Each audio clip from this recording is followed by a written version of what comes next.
تہجد میں کی گئی دعا بند ہوئے سب دروازے کھول دیتی ہے۔ تہجد میں فرش پر کیا گیا سجدہ انسان کو عرش پر اللہ سے ملا دیتا ہے۔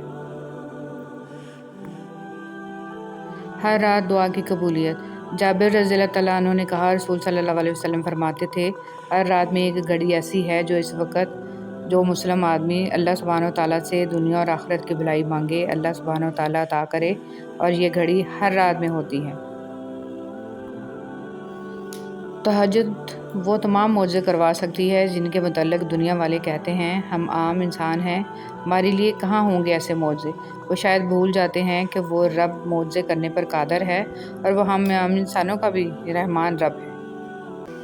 حضرت علی رضی اللہ تعالیٰ عنہ نے فرمایا، اگر تم اس وقت مسکرا سکتے ہو جب تم پوری طرح ٹوٹ چکے ہو تو یقین جانو دنیا میں تمہیں کبھی کوئی نہیں توڑ سکتا۔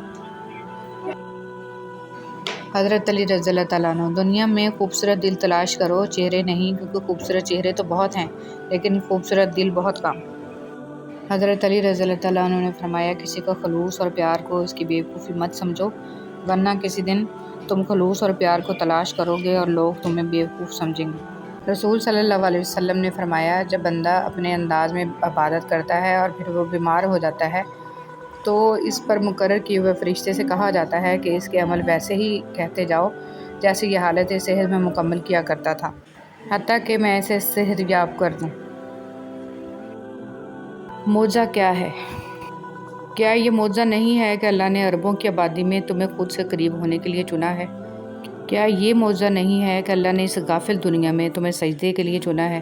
کیا یہ معجزہ نہیں ہے کہ رات کی تاریکی میں اللہ نے تمہیں تہجد کی لگن لگائی ہے؟ کیا یہ معجزہ نہیں ہے کہ اب اللہ سے ملنے کے بعد تم وہ نہیں رہے جو پہلے کبھی ہوا کرتے تھے؟ حضور اکرم صلی اللہ علیہ وسلم نے فرمایا، دنیا کی زینت 3 اشیاء ہیں، مال، اولاد، عورت۔ آخرت کی زینت 3 چیزیں ہیں، علم، تقوی اور صدقہ۔ بدن کی زینت 3 چیزیں ہیں، کم سونا، کم کھانا، کم بولنا۔ عقل کی زینت 3 چیزیں ہیں، صبر، شکر اور خاموشی۔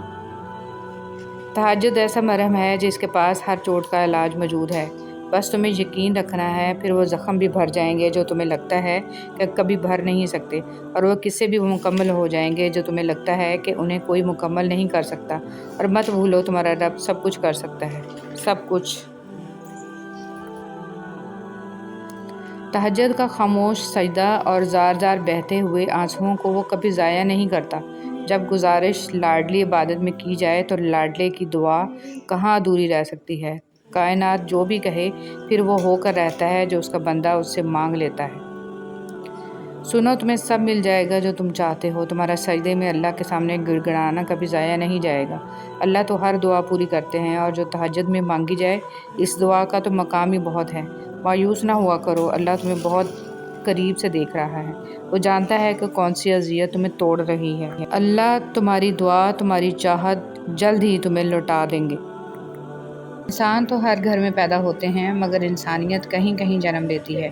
امام حسین رضی اللہ تعالیٰ عنہ۔ اگر لوگوں کو عزت دینا اور معاف کرنا تمہاری کمزوری ہے تو تم دنیا کے سب سے زیادہ طاقتور انسان ہو۔ حضرت علی رضی اللہ تعالیٰ عنہ۔ زمانے کے ساتھ چلنا اچھی بات ہے، مگر کوشش کرو کہ خود اس قابل ہو جاؤ کہ زمانہ تمہارے ساتھ چلنے میں فخر محسوس کرے۔ حضرت علی رضی اللہ تعالیٰ عنہ۔ جھوٹ بول کر بھروسہ توڑنے سے بہتر ہے کہ سچ بول کر رشتہ توڑ دیا جائے۔ رشتہ پھر جوڑ جائے گا لیکن بھروسہ کبھی نہیں جوڑتا۔ حضرت علی رضی اللہ تعالیٰ عنہ۔ بے بس کی آنکھ سے ٹپکنے والا آنسو کتنی ہی عبادتوں پر فوقیت لے جاتا ہے۔ کوئی بھی انسان پوری دنیا کے لیے نہیں جیتا، بلکہ کچھ خاص لوگوں کے لیے جیتا ہے جو اس کی ساری دنیا ہوتے ہیں۔ وقت کے سمجھانے کا طریقہ سخت اور کربناک ہوتا ہے، مگر یہ بھی سچ ہے کہ وقت کی سمجھائی بات حتمی ہوتی ہے اور ساری زندگی کے لیے سمجھ آ جاتی ہے۔ تہجد کی نماز تک پہنچ جاؤ تو سمجھ لینا کہ اللہ تعالیٰ نے اپنے قریب کر لیا ہے، کیونکہ یہ وہ نماز ہے جو مؤذن کی اذان پر نہیں، دل کی اذان پر پڑھی جاتی ہے۔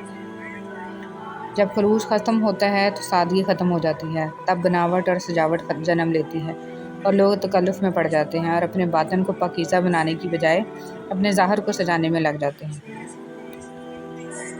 انسان دونوں معاملات میں بے بس ہے، دکھ سے بھاگ نہیں سکتا اور خوشی کو خرید نہیں سکتا۔ اللہ تمہیں تب تک توڑتا ہے جب تک تم اس سے جڑ نہیں جاتے، وہ تمہیں تب تک بے سکون رکھتا ہے جب تک تم اپنا سکون اس میں تلاش نہیں کر لیتے، وہ تب تک تمہیں عارضی محبتوں کی طلب لگائے رکھتا ہے جب تک تم اس کی محبت کی پہچان نہیں کر لیتے۔ رسول صلی اللہ علیہ وسلم نے فرمایا، اللہ عز و جل فرماتا ہے، میں نے اپنے نیک بندوں کے لیے وہ کچھ تیار کر رکھا ہے جسے کسی آنکھ نے دیکھا ہے، نہ کسی کان نے سنا اور نہ کسی انسان کے دل میں اس کا خیال تک آیا ہے۔ ساری بات توفیق کی ہوتی ہے۔ جب اللہ تعالیٰ ناراض ہوتا ہے تو سجدے کی توفیق بھی چھین لی جاتی ہے، فرض نمازیں بھی ادا نہیں ہو پاتی ہیں، اور جب وہ راضی ہو جائے تو آدھی رات کو جگا کر اپنے حضور کھڑا کر لیتا ہے۔